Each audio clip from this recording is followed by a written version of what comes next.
Can ChatGPT and AI resources live without fossil fuels? Well, we asked it, and the answer might shock you. Yeah, let's talk about that. Instead of focusing on winning arguments, we're teaching the basic fundamentals of sales and marketing and how we can use them to win in the world of politics, teaching you how to meet people where they're at on the issues they care about. Welcome to The Brian Nichols Show. Well, hey there, folks. Welcome to another episode of The Brian Nichols Show. I am, as always, your humble host, joining you from our lovely Cardio Miracle studios here in sunny Eastern Indiana. The Brian Nichols Show is powered by the best heart health supplement in the world, Cardio Miracle. So if you want to lower your resting heart rate, lower your blood pressure while improving your pump at the gym, stick around. We'll talk about that later in today's episode. Or if you're interested, go ahead and scan that little QR code over my shoulder or head to cardiomiracle.com/TBNS. But first, let's dig into today's topic of conversation, AI. AI is the buzz of, well, everything. It seems like it's in my day world, for my day job, rather. It's steeping into the world of education, into governance. So there's a lot to understand about AI. But one area people really don't focus on is, well, where does AI get its energy from? Is it fossil fuels? Is it somewhere else? Let's discuss that. Joining us here once again on the Brian Nichols Show to discuss can ChatGPT exist without fossil fuels is Isaac Willhower. Isaac, welcome back to the show. How you been, buddy?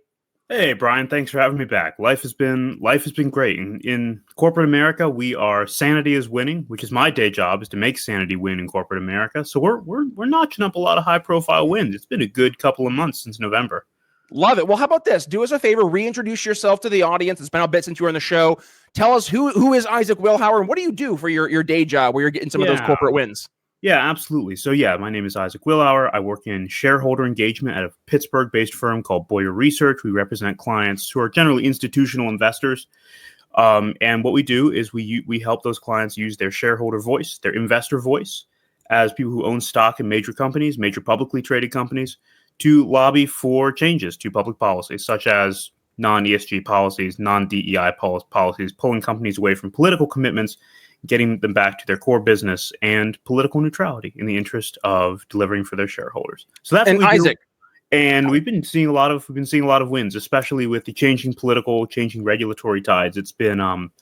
It's been quite the last few months, and the best is yet to come, as a certain president says. Well, and how about this? Like, let's jump right into today's conversation head first, shall we? Like, how does AI play a role, kind of in this like whole DEI, ESG mentality? That's really, I mean, it's seeped into corporate America over the past 5-10 years. And to your point, we're starting to see some like pushback from that, thankfully, internally from these corporate entities. So just how does AI factor into this equation? Yeah, it's a good question, because when you think about questions like how much AI is too much AI, or should we decrease it, or should we put a cap on it, or should we just unchain it and allow innovation to happen, it kind of comes down to the core question, which is at the root of ESG and DEI considerations, which is production good? Is creation of things, is the business model of creating things to serve other people good? Is productivity good, or is it kind of a side issue? And the answer that pro-free trade people have had, the brilliant minds, much more brilliant than me, who came up with the notion of fiduciary duty, were those people on the right track when it came to producing the things that power our world, or were they wrong? And are we just doing something indescribably terrible to the world by not allowing it to remain a bunch of little forests? That's a real question, right? So when you talk about things like this is the Lorax, right? This is the story of the Lorax. Yeah, like the Lorax is a nice story, but like let's not act like if everyone acted like the Lorax, there would actually be a lot less people around to complain about the trees, which is... I speak for the trees. Yeah, and only the trees. And the people who actually own the trees are like, can you get out of the way? We have things to do. It's okay, so you mentioned that, so we'll go into a very quick story, and then we can get into talking about AI stuff. So when it comes to the conversation about production, right, especially around materials, there's all these questions about natural, especially rare earth minerals, but natural resource extraction, right? One of the ones we get into quite often is this notion of the intersection between natural mineral production and indigenous people's rights. So what will happen is a bunch of people who are corporate activists, so like they're activist groups, and a lot of activist groups tend to own stock in companies because that's just kind of That's how the structure works. And what they'll do is they'll go to like JP Morgan Chase or whatever, and they'll be like, hey, we need to make sure that the company is making commitments to not do not fund or not finance natural resource harvesting in XYZ areas like Alaska or whatever, because of indigenous people's rights, because it's offensive to indigenous people's rights to do natural resource harvesting of like oil or whatever. And then you go and talk to the people who live in these communities, and they're like, we'd actually really like to make some money selling some of these natural resources so our kids can like grow up less destitute than we did. And that is the breakdown, right? Because the people who will never have to suffer the consequences of not producing the thing get all of the leeway in the world to talk about all the moral and ethical, the pearl clutching of maybe we just shouldn't create the thing because creating things is kind of scary and involves people whose personalities are kind of mean and rude. I swear that's what some of this comes down to, is people who create stuff have a certain personality mix that is people who are innovators are not ordinary just by virtue of being innovators. And I think that freaks some people out. And I think, and I experience this a lot in church world as a practicing Christian. We can talk about that more if you'd like, but I experience that a lot with, well, hold on, I can't fit this into a think piece. You're actually building something. I can't just write a think piece about why this is bad and have it go away because there's actually a real argument for building it. I think so to your point about the AI thing, the creation and abundance agenda, I don't mean that in the stupid way that Ezra Klein means it. I mean it in the way that like genuinely creates abundance, aka the use of fossil fuels and carbon, which we'll get into. If you want to be pro that, you're going to naturally be against all these things that detract business from their core purpose, because you want business to do business and you want business to create. There's not a lot of space when you're trying to maximize that within an ethical framework. There's not a lot of space in that but we also need racial quotas and struggle sessions, and we also need to decarbonize, even though we're an oil and gas company, that sort of stuff. So I think they're very much in line with each other. It's that question of, is production and creation good, or is it a byproduct of broader social engineering that we view the company as? And the answer is, companies are built to be companies. AI companies are built to be AI companies, and everything is supposed to produce, and that's a good thing. That's a feature, not a bug.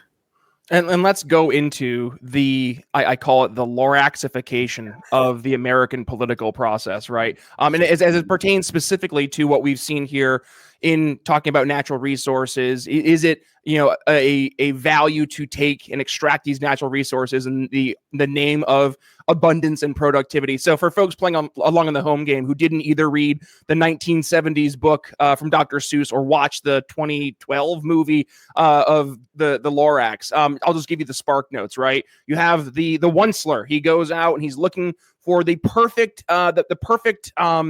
resource to help build, or rather to create his thneed, which is a wonderful thing that all people need, right? Is the thneed. And the Lorax is there to protect the trees. And what the Onceler finds is these truffula trees. And these truffula trees, the material from the truffula trees is perfect for his thneed. So he cuts down a truffula tree. And the Lorax comes out and he says, I speak for the trees. Nobody needs to buy this silly thneed, right? Nobody needs this, except what the Onceler discovers is that not only do people want this, lots of people want this, right? So all of a sudden he starts selling thneeds. He needs to grow his operation. Well, I can't just extract the truffula tree, the flower or wherever it is, the leaves. He's like, well, we need to start cutting down more trees. So one tree turns into, he has the whacker or whatever, and he cuts down 4 trees at once, and he builds this big factory. And then the Lorax keeps coming back saying, well, you're cutting down all the truffula trees, and now the poor barbaloots, they can't eat the truffula tree fruits, Onceler, so they have to leave. And oh no, now the smoggiest smog is filling the air, and all I forget the birds have to go away, and it's the humming fish presented in such professional terms. Like, this is a very serious part of this discussion, but the terms are so funny. Yeah, gotta love Dr. Seuss. And there's a humming fish, right? Then they're getting filled with sludge, so they have to go off. And the Onceler ends up, having this massive factory, creating the thneeds. All of a sudden, the last truffula tree gets cut down, and it's a barren landscape. So in the movie, the Lorax, what happened was the cutting down the truffula trees and building the thneeds actually creates a place called Thneedville. And it turns into this big Metropolis, where the guy who's I forget what his whole role was, but his name is O'Hare, and he figured out like the air is so bad that they need to sell clean air. So then he creates a solution to help solve that problem. He's selling now clean air to the members of Thneedville, and they have this gated community. They've never gone outside of the community, and inside the community gates, everything looks great. Everything is awesome, to channel the Lego movie, right? Everything is awesome. And then this one character, Ted, he decides he's going to try to figure out where this old history, this story of the truffula trees came from. He goes and he talks to the Onceler. The Onceler tells the story, and fast forward, there's one truffula tree seed left. The Onceler gives it to Ted because only one person, Isaac, it takes to actually care to make the world a better place, right? And the argument in both the book and the movie is that when you sacrifice the natural resources in the name of abundance, in the name of trying to, sell a product, right? That while there might be that short-term feeling of euphoria because you're selling the thing, it ends up leading into long-term pain. Brian, how does this have to do anything with AI? Replace the truffula tree, right, and the Thneed with AI. And this is what I've heard a lot of folks talk about, is that AI is nothing more than the Thneed. It's a nice thing that most people need, is it? And that's the question. What productive means comes from AI?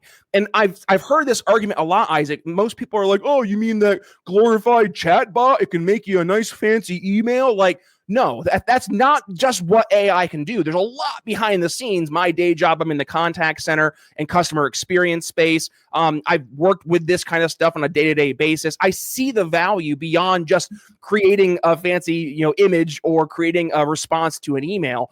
But this is the mentality that a lot of folks have carried forward from their childhood or, back into the 70s, their childhood, to now actual public policy, right? So This is the mentality we're having to actually fight here, is, again, this loraxification of what is good and bad relative to leveraging the resources that we have abundantly versus and I would give credit where credit's due. There is a real impact in many areas to these communities when they are facing, the Onceler coming through and chopping down all the truffula trees, right? So all the goofy names aside, Isaac, what's your kind of feedback there to the loraxification of our economic system, I guess? You've spent your whole life building something meaningful, a career, a family, a legacy.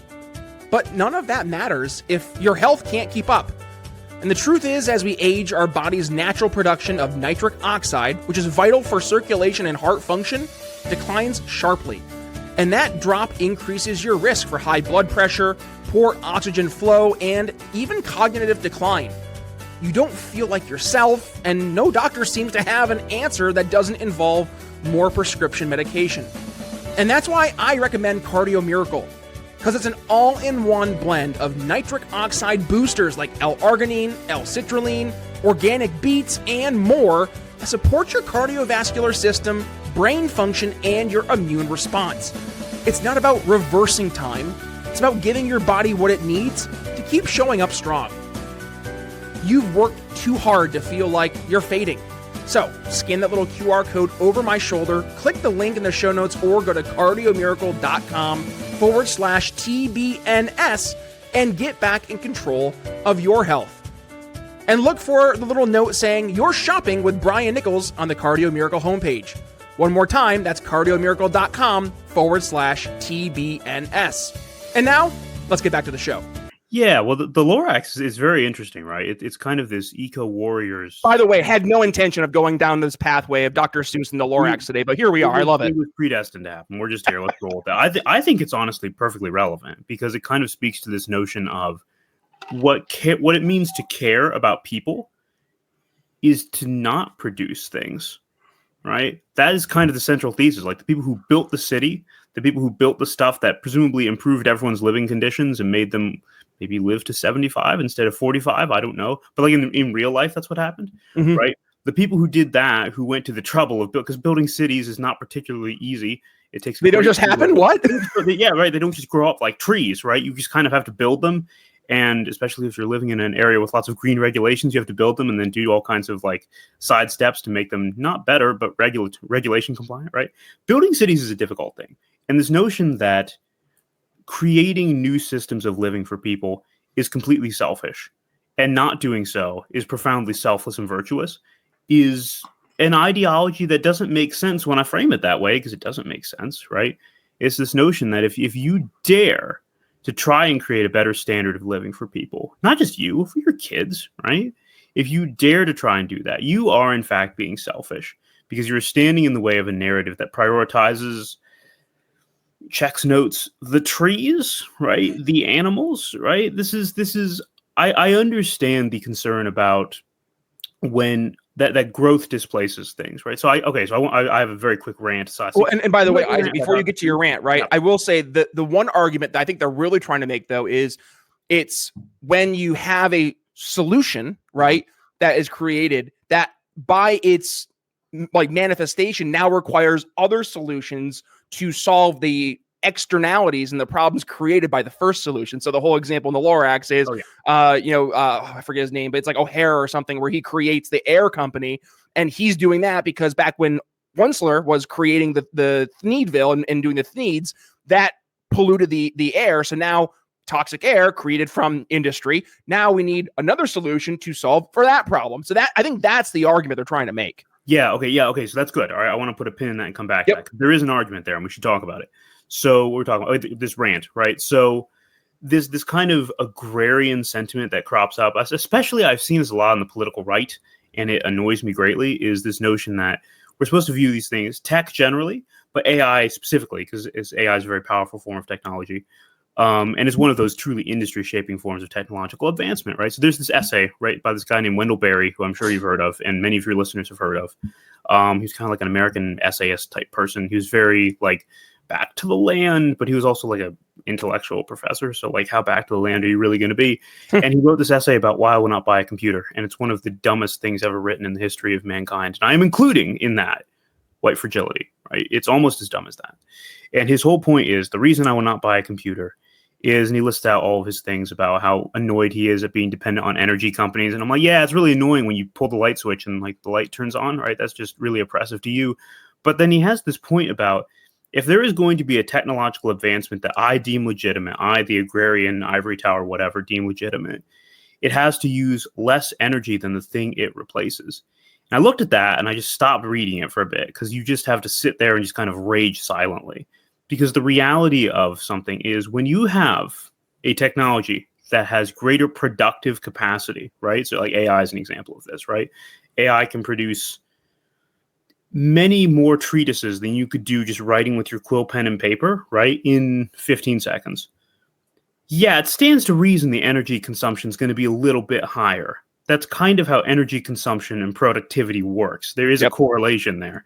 So let's get back to your point, because I think it's actually a very good point about the unintended, because this is an AI question, right? Because the question that there is about AI always is, well, no one was killing themselves because of their AI chatbot girlfriend before like 2022. And I'm like, I mean, yeah, nobody was ruining their life over porn in 1841, but we're not really going to be like tossing our iPhones in a creek over that, are we? Like, and some people are, I don't know. But to your point, right, there's this notion that when there are technological progress opens up new questions, right? It opens up not only new moral problems, but moral questions. And those are different things.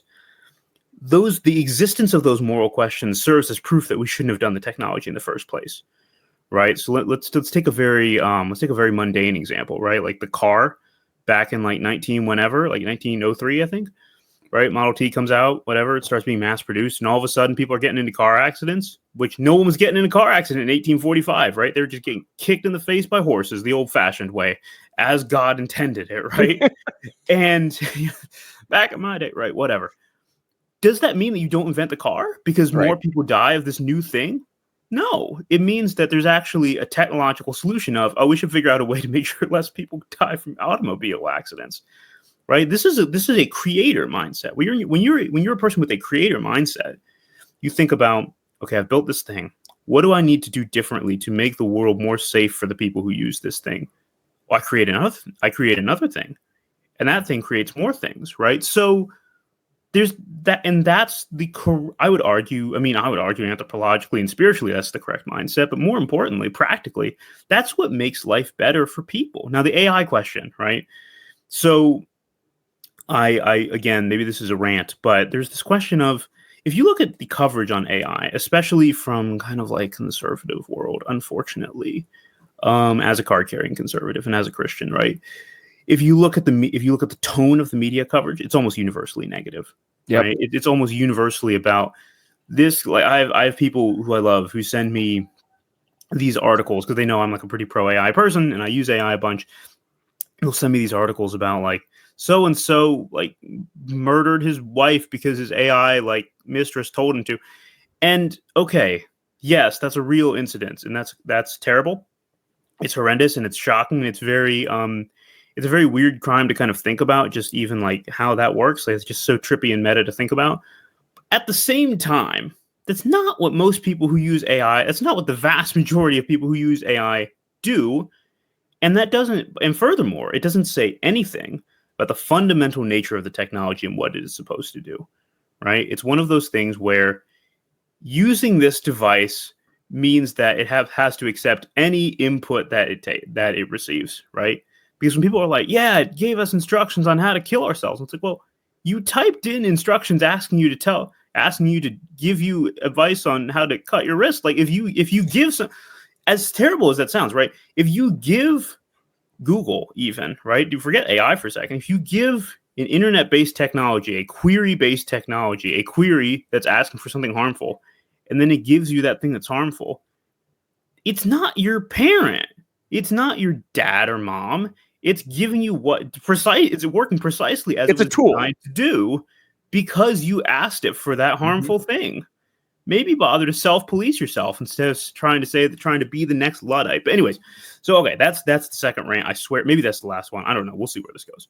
But the point about AI and fossil fuels, which is the point of the piece, is it's funny how the timing worked out with this, because we've been witnessing the death of what's been called net zero, right? So like the anti-carbon ideology. We've been witnessing the death of net zero in real time, because as it turns out, all these companies that committed to this a couple of years ago were not particularly in on it, because they realized, oh no, this is going to really negatively impact our business.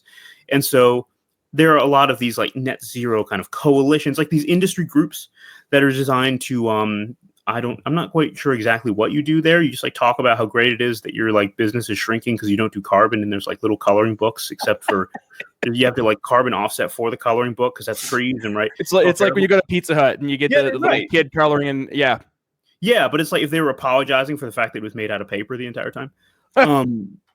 So there are all these kind of corporate alliances. Banks have been bailing out of these like mad. Asset managers have been bailing out of these like mad. BlackRock has been bailing out of its net zero commitments like mad, which is a crazy thing to think about if you know anything about what corporate America has looked like for the past 3 or 4 years.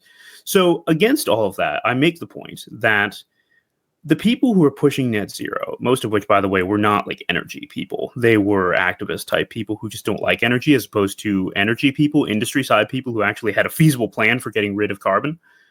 They never really had any argument beyond, well, yes, there's going to be decreased productivity, but that's going to be okay because checks notes we're doing okay by Lorax standards. And my point is, the rise of AI has proven just how hollow that was. Because if you wanted a massive, massive growth of energy demand, AI is that demand. AI is that shift, right? Because the energy demands required to meet our AI consumption are just incredibly large. There is no way, except for nuclear, which we could talk about, with our existing energy infrastructure and our existing energy priorities and what we have built right now, you do not get AI without fossil fuels. There simply is no way. And you can say that maybe there should be that way. I would disagree.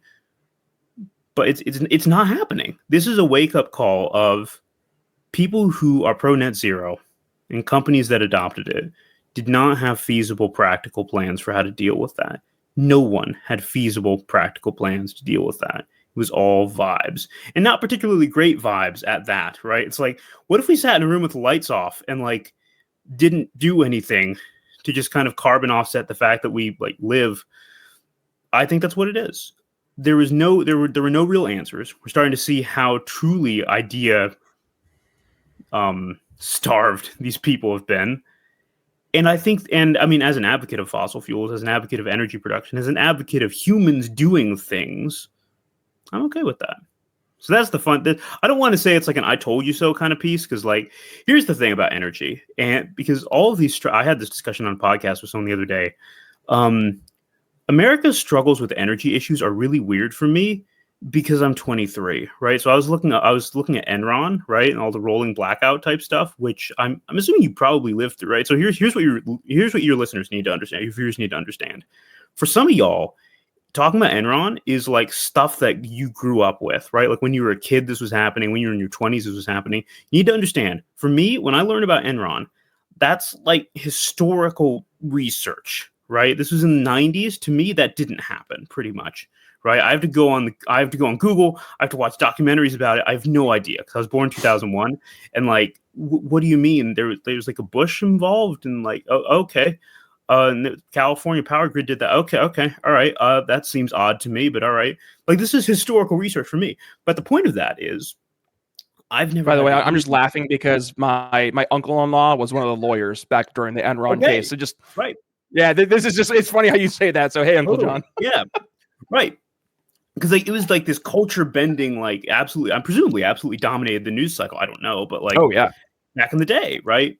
Because Americans having to actually live with the results of bad energy policy is a pretty big news story, right? You actually have to, it's not normal is what I'm saying, right? Because we are used to living in a world where there is a great deal of energy. And I think that's how you get to net zero, because you don't get to widespread net zero decarbonization advocacy by actually living through a world with less energy. It's only rich, high energy nations where this kind of stuff pops up, because the people in, I don't know, Tuvalu are not pushing for this sort of thing. Or maybe is that next door to Thievedville? I think so. Yeah, totally. It's like somewhere in the Pacific, in that, like next to that garbage patch. It's not actually a garbage patch, right? Yep. So yeah, so this is, I guess we could kind of put this in the category "if we told you so," right? It turns out the advocates of energy and the advocates of actually having the lights stay on were correct, right? And this gets back to a broader point. I want to riff on this very quickly, and then we can go back into points about the Lorax or whatever. One of the things that I see from a lot of the investors that we work with who own stocks in energy companies and talk to energy companies is this sentiment of, stop apologizing for what it is you do, right? Because this has been the sentiment of ESG people and DEI people for a very long time, is this notion that your core business is actually something you need to apologize for, because what you really should have been doing all this time is activism, right? Like ExxonMobil is a perfect example. By the way, ExxonMobil is like the gold standard version of this, because Exxon is not putting up with this kind of anti-energy activism, right? They've taken litigation measures that are really unprecedented. They're doing a very bold strategy, and a lot of their investors, I myself included, right, we're all quite happy, right? Don't apologize for the things you do that keep the lights on every day across the world. You're literally powering the world. And people are going to complain about that. People are going to whine about that. You're going to get some nasty think pieces written in, like, I don't know, the Atlantic about it. You can put up with it, right? You're ExxonMobil. You're one of the biggest drivers of capital, one of the biggest drivers of production, one of the biggest drivers of energy in the world. And that matters transcendently, right? I would argue. But really practically, because the problem is, and this is the marketing thing, which I know that this is something that you talk about a lot. The marketing problem with talking about energy is that talking about energy is not sexy, because it's kind of like this separate wispy. I don't really know what energy is. It's not, that part's not easy, not tangible, right? It's not tangible. And but living in a room with the lights off where nothing gets built around you and the community just kind of collapses into disrepair, that is tangible.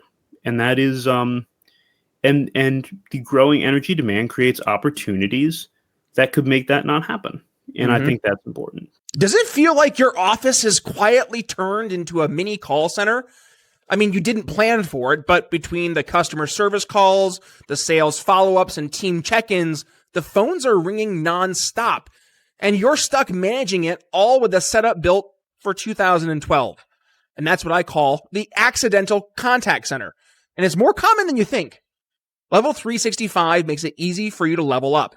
You'll get call routing, full call history, real analytics without buying some massive contact center platform.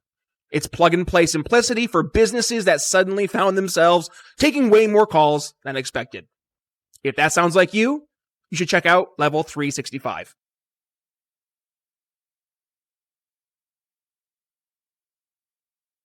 Anyway, Well, carry on. Yeah, no, well, you hit on something earlier that I do want to go back to, and that is the idea of nuclear energy, being a solution here. And I think it's fair to say that anyone who, as we've been talking about today, kind of wants to live in this world where the lights are all off, right? And they just had this do good, feel good mentality of, well, I wasn't causing a problem. If you're not promoting nuclear energy as a solution to this crisis, then I'm sorry, you don't really have much credibility or a leg to stand on, because where we are today and where the technology has advanced so rapidly, but not just advanced, it's gotten safer, it's gotten more efficient.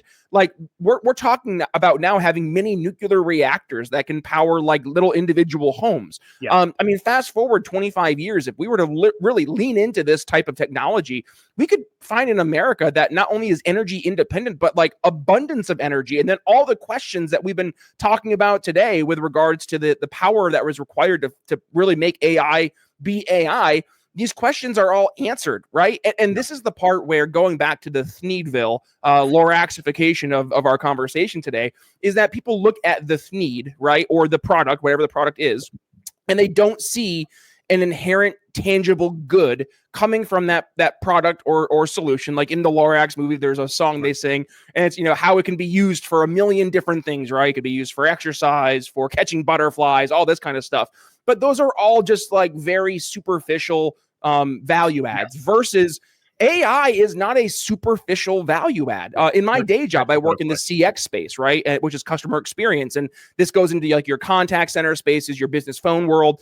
And we're seeing AI having a lot of success, not in just replacing people, but rather giving people more tools to do their jobs more efficiently and effectively. Just to your point, Isaac, as going from horse and buggy getting kicked in the face to driving an automobile. Are there potential consequences, right, or externalities coming from that solution? Almost absolutely, yes. I mean, you go back to the 1900s, all those guys who were raising horses to become the mode of transportation, or the horse and buggy companies, right? Of course, they were going to be pissing and moaning, because that's going to, air quote, destroy their industry.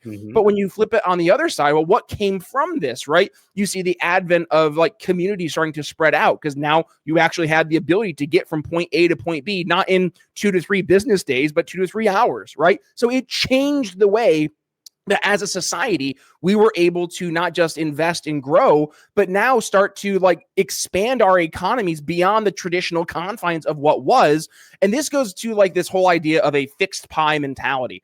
A lot of our friends more on the, I'm just going to, for the sake of generalization today, more of the political left. They look at the world as this fixed pie mentality, right? That we only have so much energy. And by the way, this is actually like taught in government schools, is that there's only so many fossil fuels. Once they're gone, we're cooked, right? So this mentality, it permeates through beyond just like, oh, the fossil fuel world, but just it goes beyond that into, well, what do we do when we run out of these resources? The reality is, though, that as we continue to grow, to your point, it gives us more opportunity now. So if we can leverage AI, which I know organizations are doing right now, to make things more efficient, to empower their employees, to make their employees more effective, that by the nature of them doing their jobs better is going to create a more productive like outcome, to your point earlier as well. And then that kind of feeds into the abundance mentality. But it's not a matter of having, just one solution just completely replaced with another one with no net tangible value from the productivity standpoint, the efficiency standpoint, or the empowerment standpoint, but rather it's actually looking at this as a step forward. And going back to the whole, the Lorax example, I get people who look at, the whatever the product is and saying, well, why? Why do we need the Thneed? Why do we need AI, right? And it's, I think, a lot of ignorance, Isaac. Like, a lot of folks just don't understand the true game-changing applications of these different technologies. They have this very, again, this Lorax mentality, this need mentality of what the product is, and not seeing what the value of it comes from. So I think this kind of goes into the whole commercialization of the industry, where in the 70s, Dr. Seuss is writing this book, and he was very much, a bleeding heart. And I get that. Like, you don't want to just create for the sake of creating, and at the in the expense of creating, destroying, right? This is where, if we were to make the Lorax movie, or I use the movie because you had the O'Hara guy who created the air solution, right? But like, if the goal was not to just give them fresh air, but rather to actually clean the air, right? To make the problem from yesteryear better by having a new solution that solves that problem. That's not to say there's not externalities, but as we talked about earlier, you go from having the average lifespan maybe from 45 to 75, right? Or, hey, we actually have a community now where people are able to grow, flourish, and create their own adventures. And by the way, create their own solutions. So there are so many externalities that come into play here, that it's not just this fixed pie, A plus B will always equal C mentality. There's a lot of variables. And by the way, this is just the way it works, that we just simply do not know or simply cannot control. So instead of trying to play, the role of trying to pull every lever we possibly can to create whatever outcome we want to see, I think it's indicative on us to take a step back, remove a lot of these barriers, allow the industry, the free market, to actually thrive, and create solutions to modern day problems, which then will open opportunities for other folks, because now objectively, from where they were yesterday to today, are going to be better, giving them more of an opportunity to do more. I think that's a natural, like, common sense approach, but there is such pushback. And again, I think it goes down to, Isaac, people just don't know what they don't know, be that because they haven't really taken the time to dig into this stuff, or because they take movies or books like the Lorax at face value, and they just say, yep, that is my worldview now, right? And I'm looking at you, millennials specifically, my generation. We're terrible at that. I saw one of my friends from college. She posted something like, and sorry to pick on her, but hey, Chris, hey, Man, like, she's Chris childless. On blast. That's crazy.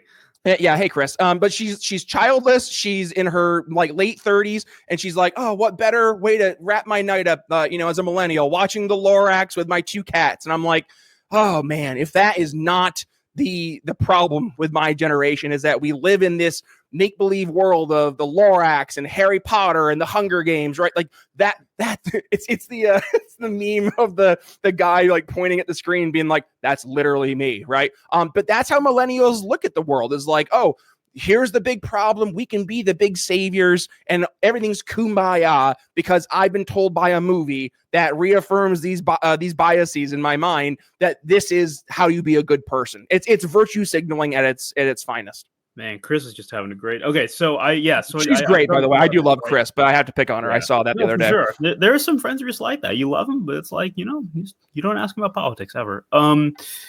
Yeah, so I mean, there's a world in which, like, this O'Hare fellow just creates carbon capture, right? Occidental petroleum. Yep. And the movie ends quite differently. But to your point about usage and adoption, right? Because this is a point I made in a podcast recently, because we were talking about this all the time, right? Because, like, as a corporate engagement firm, we have to talk to clients already about, like, the use case for doing corporate engagement. So we have to end up doing a lot of justifying, this is why, this is the political anthropological case for what we do. And now that we're using more AI, we have to explain that too. And one of the points we made, and I think it's absolutely correct. Of course, I think my own points are correct, right? But I was reading an article recently from a very prominent outlet, which I won't name because unlike Brian, I'll put my friends on blast. I was reading this article about AI, right? And it opens with, I have never asked ChatGPT a question in my life. And immediately I'm like, for some segments of an audience, that really endears them and makes them take you more seriously about AI. Why is that? Because saying that, because what that really does is say, I have zero experience with this technology, but I'm about to opine upon it. Yep. And because of the particular bent of this particular outlet and its audience, probably going to shape your audience's thinking about something that you have never used. Why? Right? Because there's this idea that AI is like heroin. Well, I don't have to be a heroin addict to tell you that you shouldn't shoot up. Like, okay, no, it's not what it is. And the point you're making about usage is absolutely correct. Because, and this rule goes far beyond AI, right? You can assess risk from the outside looking in, right? You can be like, well, this thing makes people, make romantic chatbots and kill their in-person significant others and then themselves, and it's just like it's probably possessed by demons, right?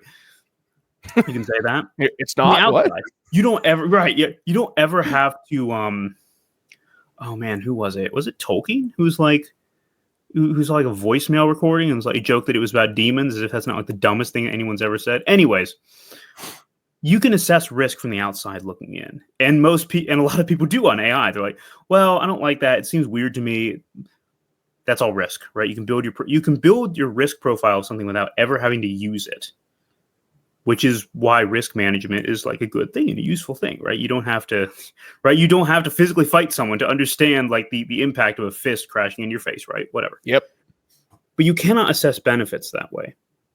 You have to assess benefits by using the thing, right? This is why people who've never been to the gym before really struggle with the idea of going to the gym, because they're like, there's all these psychological benefits. Oh, no, sorry. There's all these psychological risks. There's gym intimidation. I don't really want to go. I'm a little bit overweight. I feel bad about my body, and it's going to be like 3 weeks of feeling really bad about my body, or 3 months of feeling really bad about my body before I start to see like change. And then it's like the best thing ever. Isaac, as a former 385-pound fatty, I empathize 1000%. I lost like 60 pounds in the past year. This has been my journey too, right? It's funny buddy. Because I swear the argument is the same. Yep. Because there's all these little things about like, oh, I don't really want to do it. And then also add to that, right? Even the think piece element is still here, because there's a bunch of think pieces that'll tell you that being super fat is awesome. And it's like, I don't know about that, Chief. Like, that's crazy. I can't walk upstairs without running out of breath. I don't feel like that's great. And AI is the same way, right? Because you can't assess the benefits until you've actually gone in and done, right? You can't assess the benefits of weight loss, of like doing, like, I don't know, like strength training for weight loss, until you've actually gone in for a couple weeks and felt yourself get out of breath a bunch and really just kind of grunted through a bunch of reps. And then it feels great. And you're like, okay, so there's a suck threshold here, right? There's a suck threshold. There was an adoption cost that happened. And I got over that curve, right? I got over that initial hump. And now this is like, I might not even feel great about it, but okay, I can keep going, right? I can go back to the gym. And then bam, 200 pounds down, right? It's crazy. AI is the same way, because you actually have to understand how to use it correctly. Because if you just see AI as I type a question into chat, I ask ChatGPT to write me an email, and it writes me an email. Cool. That's like 5 seconds out of my day. But then that question comes up of, when it comes to really productive people who use AI, because you and I both know these people who are like really leveraging AI to be superstars, right? Yeah. What do those people do with all the saved time? I swear some people think they just sit around and don't do anything. And the answer is no. There are things that AI can't do, right? There are interpersonal relationships that AI cannot chase and maintain. We do those things. We do the client side stuff. We build we go out and hang out with our friends and spouses and kids and whatever, right? Like that's what this is about. And you don't have to sacrifice productivity for living in the real world. That's part of this. And the other thing, obviously, and this is not, I don't want to dig too deep into this because we don't have a million years, but it's very easy to say no to AI when the choice is, like, for example, like AI tutoring, right? Perfect example, right? You're in CX, yep. You kind of understand this trade-off of a person tutoring versus a chatbot tutoring, right? It's very easy to say, oh, AI tutoring thing, that sounds really bad, when the alternative is Montessori, right? It's like, well, it's either a Frederic or this chatbot teaching my kid violin. I don't know. Okay, well, I don't really care about AI. We'll just go with the private Montessori school tutor for violin. For a lot of people, the alternative is your kid does not get tutored.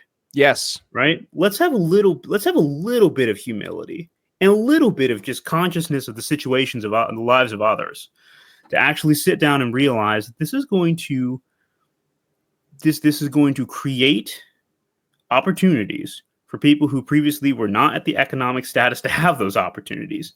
That's a really good thing, right? That's what we want. And actually, the cost of getting it is a lot lower than it otherwise would be, Right? If you can do an initial health screening with the chatbot, again, we're going to get so much flack for saying that, but like if you get an initial health screening from a chatbot, that's better than not receiving an initial health screening at all because you can't afford it, right?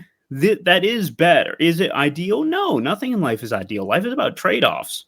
But sometimes there are things that come along that allow you to make massive gains for commensurately small amounts of like energy usage or whatever. And the energy usage is really high, but that's because the demand is really high. Like maybe that's a sign that we're on the cusp of something really, really meaningful to the human species and really driving us forward into the future, as opposed to maybe AI is going to kill us all. So yeah, I'm not at all on board with all of the. I just hate doomerism as a general rule, just because people who are doomers are really annoying. It's like, dude, you shouldn't eat that cupcake. It'll make you fat. Will you just shut up for 2 seconds? Well, I lost 60 pounds. Let me have a moment of happiness before I get back to my broccoli, slaw, chicken, and rice. Okay, just like let me have this, Janice. I don't have any friends named Janice, by the way. Like, I'm not here putting out my friends' real names on this like Brian does. Oops. Yeah, her name's not Chris. Her name's Karen or something. That's worse. Yeah, I mean that fits. Yeah. Right. So I think we should be seeing this with an opportunity mindset. I think we should be seeing this with a mindset of creation and production, because creation and production are good things. I think that's way better just for the soul too. It's just not seeing every new technology as this demonic thing that could end the world. Like if it is demonic and it does end the world, like that's, I don't know. I'm Christian. We have doctrines about that sort of thing, but I don't think it's gonna. Really? I really do not believe that that's going to happen. No. And by the way, like, and this is just a very brutal point, but if you're a very pro AI person and you're surrounded by people who are very anti AI, best advice I can give you is ignore those people and just keep working on AI and using it to make your life more productive and happy and more fulfilled and more balanced. Like that's good. I can't fault you for that. And it sounds super weird, but enough of these AI criticisms are really, respectfully, really, really dumb. You can just ignore and carry on. That would be my view. Because that's the other thing, right? When it comes to talking about the anthropological and in my case, the theological and spiritual case for AI, part of what we're trying to do is not just make that case, but we're trying to convince people. There are a lot of really solid people who are doing tremendous work with AI that does really good things for people, right? That fights human like I just recently did an interview with a guy who uses AI to fight human trafficking, right? Who uses AI to help kids from being coerced into creating porn or encountering porn on their iPhone, right? It's a big deal. Richard Percy, SafeToNet. I'll send you a link. Do you want them to stop doing that if you're anti-AI? Because the reality is, when you're confronted by problems in the online world, and the online world's got lots of problems, right? The internet's got tons of problems. But when we're going to confront those problems, how do you confront those problems? And the simple answer is you have to make it more costly for terrible things to occur on the internet. And because that's when those systems of abuse and those systems of enslavement and those systems of trafficking stop. And AI, as it turns out, is absolutely critical to making that happen. And if you think that AI is so bad, do you want just the good? Because the only people who would ever stop using AI, right? This is low-key kind of like a guns point. If you want people to, if you put out an edict, we'll just put it that way, saying stop using AI, the only people who ever really stop are the people using AI, who are good, who come at this with good motivations and are generally law-abiding, pro-civilization people. The people who will not stop are the criminals and the people who use AI to exploit and damage and destroy. Those people are never going to stop. And so if you want the balance of power to ever get anything close to victory for good, maybe get off the backs of people who are using AI for good. And that's a lot of people who do not deserve to be maligned and treated as ignorant by people, many of whom have never used the technology and don't care to. That's dumb. Let it go. It's funny because one of the songs in the end of the Lorax is called "Let It Grow." So the fact that you same church, different pew, Isaac, that actually worked out quite well.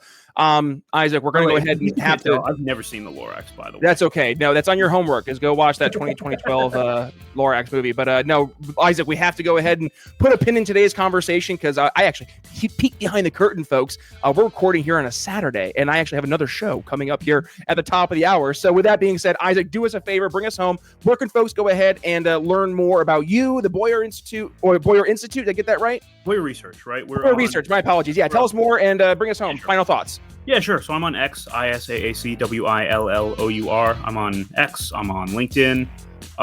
Hit me up there. I'd love to have a conversation about this. Love to have a conversation about financial alignment. Let's make it happen. Isaac speaks for the businesses, just like the Lorax speaks for the trees. Brian Nichols signing off here on the Brian Nichols Show for Isaac Willhower. We'll see you next time. Thanks for listening to the Brian Nichols Show. Find more episodes at briannicholsshow.com.